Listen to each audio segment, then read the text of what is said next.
Never met a British musician yet from the modern music era who didn't feel a profound impact of some kind of the Detroit sound. Can I assume you're similarly afflicted? I have a huge respect for how much extraordinary music has come out of this city. Rock and roll, Motown. And I think it's related to the self-esteem of a city that built cars so successfully and also built a music industry. I think the two are very interconnected, and it comes with esteem. You know, Motown was a serious player in the world of music. And a working person's music. And I think that you spoke earlier about the relevance that you see in your musical for a city like Detroit. A city like the one you grew up in, where a lot of people felt like they could assume certain things about the rest of their life, and all of a sudden the world decided they were moving on without you. I think your identity and your work are very much linked, and when that is taken away from you, when your identity, when your sense of dignity is taken away, where generations of skill sets are just thrown on the scrap heap so they can move a plant to Mexico or somewhere where they can pay workers much cheaper, that hurts. It's also an untenable economic equation. You know, for me, economics is based on community. And if you excise the value of community from the equation, you end up with something that's very abstract and very cruel. Yeah. You know, community is important.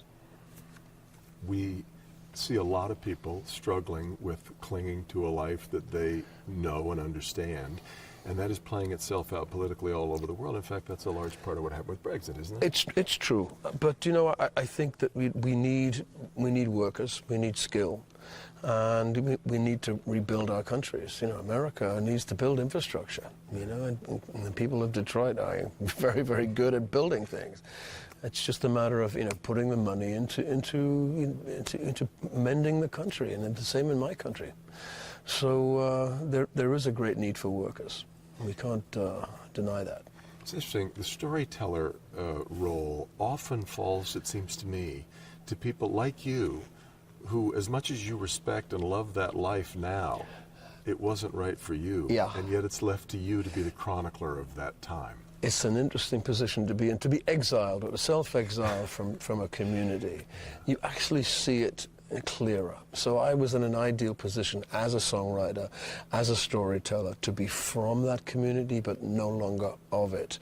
And one of the first things I did when I started to workshop the piece was to take it back and sit in a room like this full of shipyard workers and say, okay, here's the story I'm going to tell, give the rough outlines.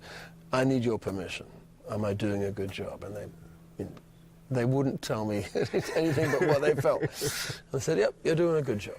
Yeah. So please carry on. So that gave me the courage to carry on. Lastly, something that I have long been fascinated with about you, when you and the police came along, it all felt very new. It felt like you were doing something very different. I've come to appreciate since then, though, that you're a very old soul. You're attached to even instruments of antiquity.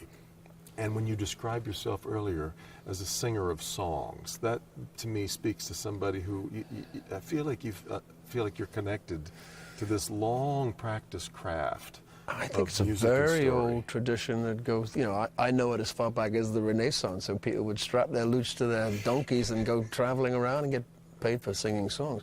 So that's a long-term legacy, and probably even beyond that. But storytelling is important. We need to make sense of the chaos of any life, modern life. And storytellers can help us do that, give a resonance to our lives. Oh, I recognize that situation you're singing about. It resonates for me and it makes me feel better. So we serve a purpose. Oh, no doubt. To be a part of that rich tradition, yeah. Thank you so much. Thank you. Nice to see you. It's a real pleasure. Thank you.